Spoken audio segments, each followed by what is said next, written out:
Hey, what's up? John Sonmez here from simpleprogrammer.com. So I got a question, got an email from Georgian, and he was talking about this idea, this television show that there is in Sweden, which is called like Gladiatorina, which is the same as American Gladiators, I believe, in the US. And he was talking about how one of the girls in the show, she was pretty far behind the other one, and it looked like the other girl was going to win, but then the girl that was in the lead ended up becoming too tired, and she ended up getting passed up by the girl who was behind. And he said, basically, so maybe that means it's better to take smaller steps steadily than to rush through things. What do you think? And he says maybe this is true for other things other than gladiators and training. And I totally agree with Jorgen on this. This is such an important concept. It's one of those things that I preach all the time, because if you want to be successful in life, if you really want to be successful, you have to play the long game, right? You have to make sure that you're optimizing for the future, right? If you had the choice, I've talked about this a few times, but if you had the choice of deciding what to invest in and where to spend your time, I'm always going to say that the best option that you could possibly do is to invest in the long run type of things, the things that are going to pay off longer down the road. Now, it's not practical to only invest in long run type of activities, in future type of activities that usually are going to have the greatest return, because you need some money now. You need to compete now. You've got to balance that out, but you want to be putting most of your effort and most of your time into two things here. One, things that are going to pay off in the long run, because those things are going to pay much more dividends, and they're going to pay off more often in the future, right? They're going to continue to pay you. And the second thing is that you want to invest in being consistent, in things that you're going to continually build on every day, and that are going to have the snowball effect potential, or they're going to be able to cascade, or they're going to have very, very good upside potentials. I did this video on doing things with unbounded upsides, which you can check out here, which is a really important concept. But essentially, if you look at this case with the gladiators, right, I think a lot of us can do this. A lot of us can go out and we come out of the gates. But the point is this, is that you need to be consistent, right? So a lot of you out there, right, you want to get going. You want to get going with your career. A lot of you email me and you're like, oh, I want to start a business. Oh, I want to be a software developer. Oh, I want to, start running or getting in shape, or all of these things. You've got these ambitions, and that's great that you have them, but you have to remember what the strategy is, right? This is that whole tortoise and the hare thing again. It's cliche. You've heard it before. You've heard the tortoise and the hare story.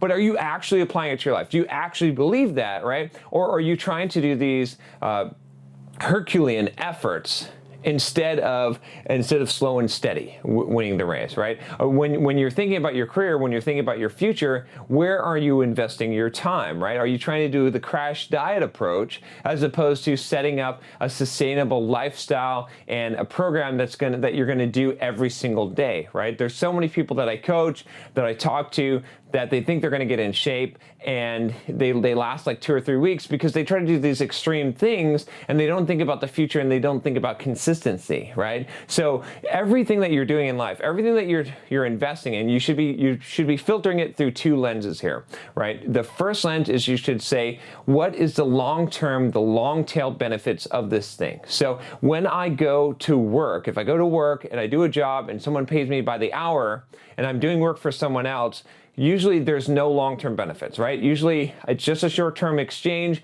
I'm getting some money for a time. I'm getting paid by the hour, okay? Now maybe you gain some experience and whatnot, and that has a slight long-term benefit because you're getting experience, but for the most part, you're just trading dollars for time, right? So what can you do instead, right? So if you look at some of the things that I've been able to do with Simple Programmer and just in general in my career, is writing blog posts, right? If you haven't signed up already for my blogging course, sign up here. It's totally free. You can get it by email. You can buy the workbook for $5 if you want, for some additional material, but that will help you. But that's one example, right? The YouTube videos here on this channel, right? Doing a lot of these YouTube videos, sometimes you say, man, John, it doesn't make sense for you to spend this time making some free content on YouTube. Yeah, but it has a long-term, long-run potential, right? When you write a book, you're not going to make a lot of money in the short term, but in the long term, that could be very profitable. All of these things have very, very long-term potential, right? Now, you might have to do some short-term things. You got to eat, you got to make money, right? Some of these long-term things,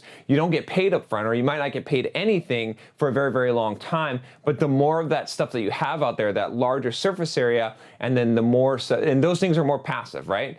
But everything that I try to do now, I try to optimize, I try to look through that lens, I try to say, if I do this, if I spend this time, will this time pay back in dividends? Will it echo through the chambers of time and continue to give me a benefit, right? So that's what I'm focusing on. And so many of the things, there's been plenty of opportunities, believe me, I get them all the time, where I can make some quick cash, a lot of money, right? Getting paid a lot per hour, but I don't do it. I turn it down because why? Because I want to do things that may even be free, but that I'm not actually going to get paid upfront at all, but are going to have long-term benefits that are going to grow the brand, going to grow the company, going to give me potential income streams a long time down the road. So that's the first lens you need to look through decisions in your career and your life when you're thinking about things, right? The second lens is the cumulative effect, or the snowball effect. I think I did a book review on the cumulative effect. If that's the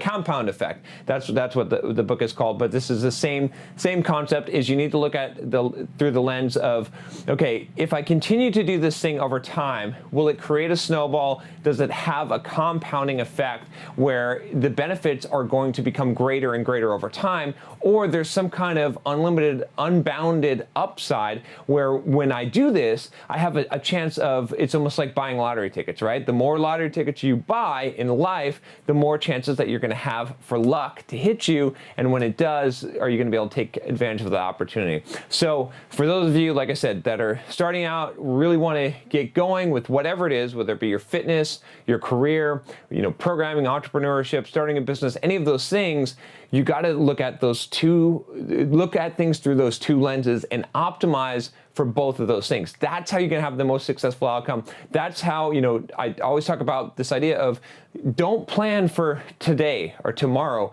Build your life now for what you want it to be in 5 years. So think about what are the actions you could do today that would make it so that your life 5 years from now would be awesome. If you optimize towards that, when that 5-year period comes, 5 years from now, you'll be in a much better position rather than if you're optimizing for what will give you the best life tomorrow, or what will give you the best life next week, or even next month. You want to optimize for at least a few years out. Maybe 1 year out is okay, or 2 years out, but the further out that you optimize the decisions that you make today for, right? That's how you should be weighing things, the better off that you're going to be in the long run. Now there's a diminishing return, there's a limit to this, of course. If you optimize for 50 years out, you may not live that long, and you may not there's a trade-off there, because you may not actually get the benefit. So you got to figure out the utility value of the money and the resources as well. But that's another topic. Hopefully you found this useful. Thanks, Jorgen, for this email. I think this is pretty relevant. Again, it's the story of the tortoise and the hare, but so many people hear that cliche all the time and they don't apply it to their lives. But if you do, you will actually reap the benefits from it. It's definitely one of those timeless principles in life. All right, if you like this video, click that subscribe button below, and I will talk to you next time. Take care.